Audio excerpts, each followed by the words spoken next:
In recent years, the future of the filibuster in the United States Senate has become a subject of high-stakes debate. But do you know when the filibuster started or why it started? Well, it turns out the story of its origin doesn't begin with the nation's founders. The founders never even saw it coming. It was simply taken as a given in the Senate that obstruction wouldn't happen. But in 1841, John C. Calhoun waged what many historians regard as the first filibuster.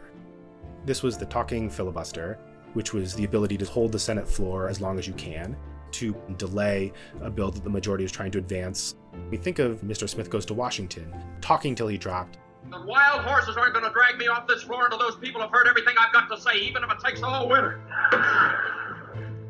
Calhoun's motivation was to protect and empower the slaveholding class of the South. After the Civil War, the filibuster begins to be used to hinder legislative moves that would protect the civil rights of African Americans.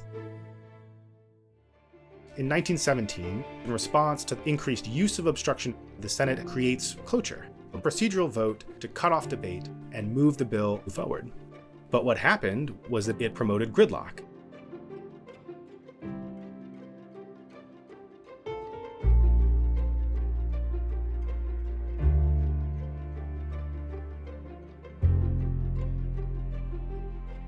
Bills to end lynching and poll taxes were killed by the filibuster. White supremacy rose.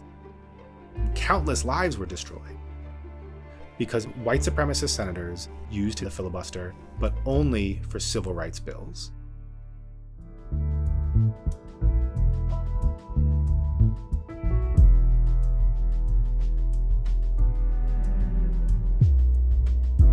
The tragedy is that we have a minority of misguided senators who will use the filibuster to keep the majority of people from even voting.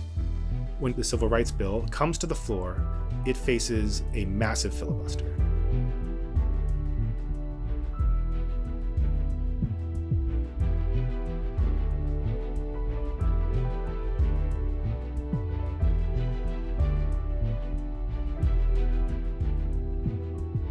Cloture is filed to bring debate to an end, and it passes with 71 votes. Since 1964, the same extreme threshold that we applied to civil rights during the Jim Crow era has been applied to every other issue.